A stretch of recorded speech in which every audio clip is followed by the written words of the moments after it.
Processus de Nairobi sur la situation sécuritaire dans l'est de la RDC, le round décisif des négociations entre Kinshasa et les groupes armés du Nord Kivu, Sud Kivu et Ituri de mars lundi 28 novembre à Nairobi au Kenya sans le M23. Agression rwandaise, la crise sécuritaire à la base de la crise économique. Selon un rapport du Programme alimentaire mondial, les prix des denrées alimentaires sont actuellement en hausse au Nord Kivu, une augmentation évaluée à 19%. Qatar 2022, annoncé favori de la rencontre du groupe F, les Belges se sont inclinés face aux Marocains ce dimanche. Score de la partie 2-0. C'est l'heure de vous informer. Bienvenue à tous sur Télé 50. Processus de Nairobi sur la situation sécuritaire dans l'est de la RDC. Face aux dizaines des groupes armés de l'Ituri, Nord et Sud Kivu, l'ouverture officielle des troisièmes consultations intercongolais du processus de paix, Nairobi 3, débutera ce lundi 28 novembre sans le M23 à Nairobi, justement la capitale du Kenya, à partir de 14h au Safari Park Hotel. La prise de parole du président burundais et de Uhuru Kenyatta prévue à l'ouverture. Dans l'actualité également, le Programme alimentaire mondial a publié son rapport périodique sur la situation humanitaire en République démocratique du Congo. La crise sécuritaire est à la base de la crise économique. Selon ce rapport du PAM, les prix des denrées alimentaires sont actuellement en hausse au Nord Kivu. Sur fond de combat dans l'est de la République démocratique du Congo, les prix de produits alimentaires et de première nécessité ont grimpé de 19% en un an, selon le dernier rapport du Programme alimentaire mondial. Ce conflit a aussi impacté la situation humanitaire, provoquant un exode de la population depuis la reprise de combat entre les groupes armés et les FARDC en mars dernier. Le nombre de déplacés est passé de 262 000 personnes. Le PAM dit craindre d'être bientôt confronté à des réelles pénuries en ce qui concerne l'aide alimentaire générale, la prévention et le traitement de la malnutrition. Le PAM a un besoin urgent de fonds pour ces trois activités, d'autant plus que les populations déplacées augmentent suite à la situation actuelle dans l'est de la RDC. Et puis les sénateurs ont voté à leur tour la proposition de loi sur l'aviation civile.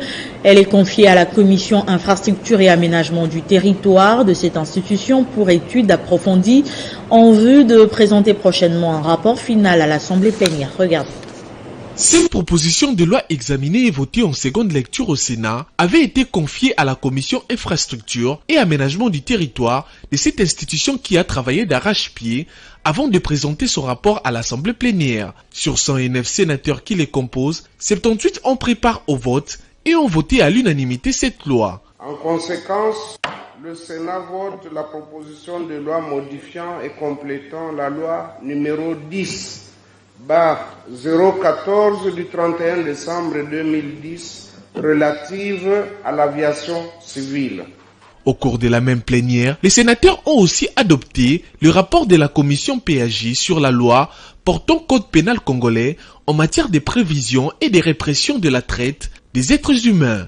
Cette loi vise à unifier tous les aspects répressifs de la traite de personnes qui n'ont pas été prises en compte par les codes pénals et d'autres textes complémentaires en vigueur dans le pays. Une autre matière inscrite à l'ordre du jour de la plénière portait sur l'examen et l'adoption du projet de loi portant reddition des comptes de la loi des finances dont l'économie générale a été présentée par le ministre des Finances Nicolas Kazadi. Au cours du débat général, les sénateurs ont décrié une disparité dans la répartition des recettes dans certaines provinces. Ils ont par ailleurs demandé au gouvernement de faire une répartition équitable des recettes aux provinces. La loi adoptée a été envoyée à la commission ECOFIN de la Chambre haute pour son examen. Un délai de 5 jours est donc accordé à cette commission avant de présenter son rapport à la plénière. Il faut noter qu'au cours de la plénière, le speaker de la Chambre haute du Parlement a procédé à la présentation des nouveaux membres du Conseil supérieur de l'audiovisuel et de la communication nommés récemment par le chef de l'État. Forum ouvert de la société civile tenu à Kinshasa sur la paix, la démocratie et la protection sociale. Ces assises d'échange ont été organisées par le réseau pour la promotion de la démocratie et les droits économiques et sociaux, PRODES, en partenariat avec le Centre des ressources et de dynamisation de la société civile. Mobilisée dans la salle de conférence du Centre Marie-Reine de la Paix, cette journée de réflexion autour de la paix, la démocratie et la protection sociale en RDC s'est déroulée dans une interaction active entre les animateurs et les participants. Organisée par les réseaux pour la promotion de la démocratie et des droits économiques et sociaux, en partenariat avec les centres des ressources et des dynamisations de la société civile, une déclaration finale lue par le secrétaire exécutif du PRODES, Dani Singoma, a couronné ces longs moments d'échange. La situation au Sud Kivu, à Ituri, au Nord Kivu et au Maïndombe nous révolte et nous appelle à la vigilance. Condamnons avec toute énergie l'agression de la République démocratique du Congo par le Rwanda sous le couvert du M23 et soutenons inconditionnellement nos forces armées dans ces efforts pour la défense de l'intégrité et de la souveraineté de la République démocratique du Congo. Félicitons les organisations de la société civile et la population qui se mobilisent partout en République démocratique du Congo. Nous soutenons la marche programmée de la CENCO le 4 décembre 2022 à Kinshasa.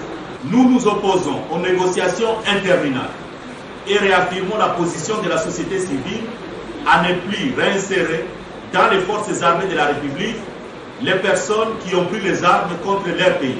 Par ailleurs, ils disent prendre acte de la publication du calendrier électoral et que cette fois-ci, les élections soient organisées dans leur globalité. Parlons santé à présent, hausse des cas Covid-19 en RDC. Le gouvernement va soumettre un rapport au président Tshisekedi pour des mesures idoines, surtout à l'approche des festivités de fin d'année, période propice à la propagation du virus, d'après le ministère de la Santé publique qui précise que malgré qu'on a plus ou moins des cas élevés, mais le taux de létalité est faible, c'est-à-dire, d'après Jean-Jacques Mungani, c'est une 6e vague de la Covid-19 qui a commencé, mais en réalité, elle est de faible intensité. On s'envole pour la province du Sankourou. Vous êtes nombreux à nous suivre. L'année académique est terminée à l'Institut technique médical de Lodja. Au moins 260 lauréats sont désormais lancés sur le marché d'emploi dans différents domaines à la grande satisfaction des familles. Le directeur général de l'Institut technique médical de Lodja, le professeur Patrick Ilunga, a procédé ce samedi à la clôture de l'exercice académique 2021-2022.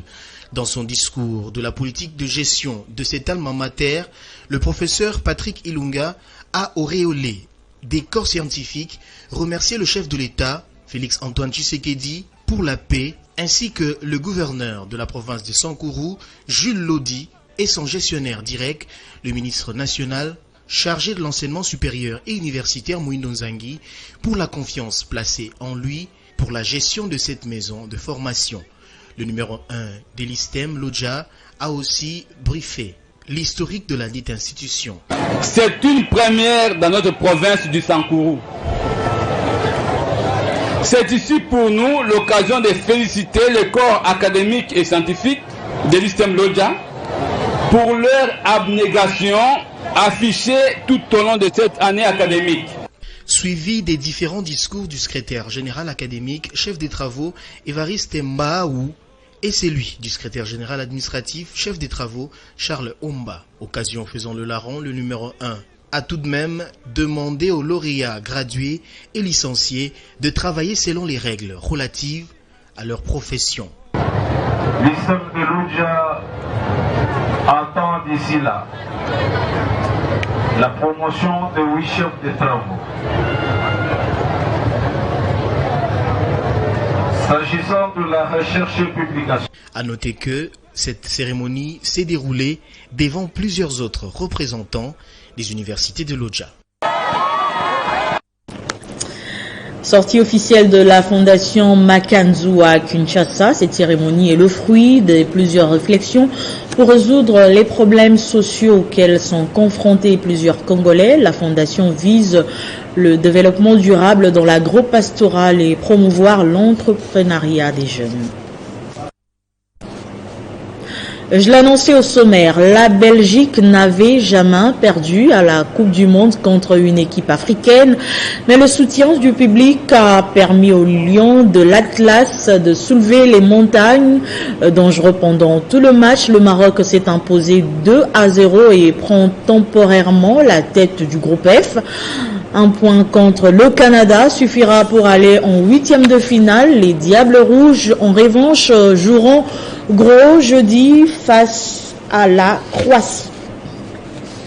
Une page noire dans ce journal. Il a servi le pays pendant 25 ans sous le drapeau pour défendre l'intégrité du territoire national, à la fois muté au Nord Kivu, Sud Kivu et Maniema pour combattre les forces négatives et restaurer la paix. Le général de brigade Patrick Opiabondani est décédé à Minembwe où il avait reçu mission d'en découdre avec les ennemis de la paix. Ce dimanche, autorités civiles et militaires lui ont rendu les derniers hommages à la morgue de l'hôpital général provincial de référence de Bukavu avant son rapatriement à Kinshasa où les cérémonies officielles se poursuivront.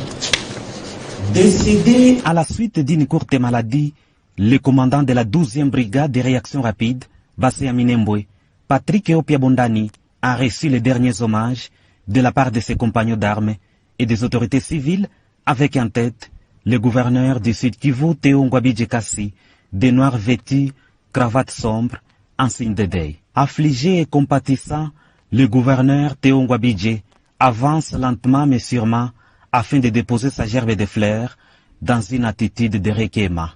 Une façon pour l'autorité provinciale d'honorer la mémoire de ses vaillants commandants. La disparition de Patrick Opiabondani, c'est une perte énorme de ce véritable patriote qui a servi son pays avec amour pendant que la nation congolaise tout entière avait encore besoin de lui en ce moment de guerre où l'armée congolaise fait face à l'agression étrangère au Nord Kivu. Le cercueil enveloppé, couvert du drapeau du pays, avance sous le regard ébahi des membres de sa famille, collègues officiers des FARDC, amis et connaissances, à qui le gouverneur Théo Ngwabidje a présenté ses condoléances les plus émues et de son gouvernement, tout en indiquant que l'illustre disparu a été reçu au cabinet du gouverneur pour faire rapport de la situation sécuritaire de Minembwe il y a tout juste 6 jours. Ces derniers ont à leur tour remercié le représentant du commandant suprême des forces armées de la RDC et de la police nationale congolaise en province, le gouverneur pour son assistance et accompagnement en ce moment douloureux. À l'aéroport national de Kavumu,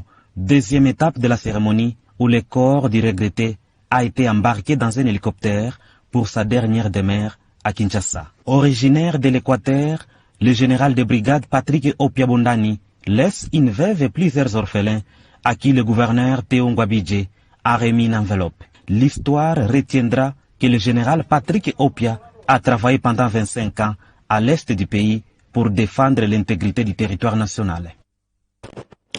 Ce journal est terminé, place au rappel de titres.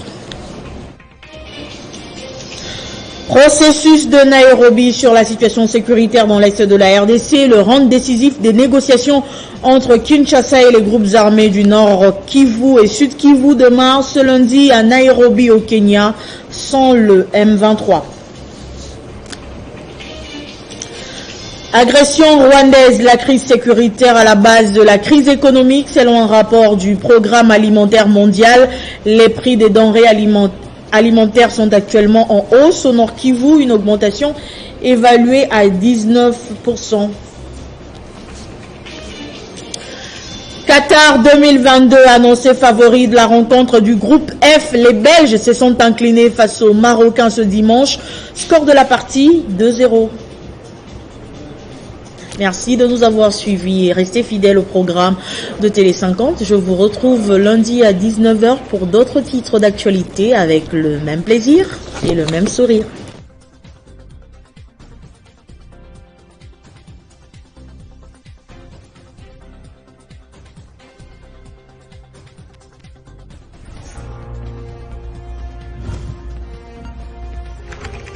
l'actualité reste en continu.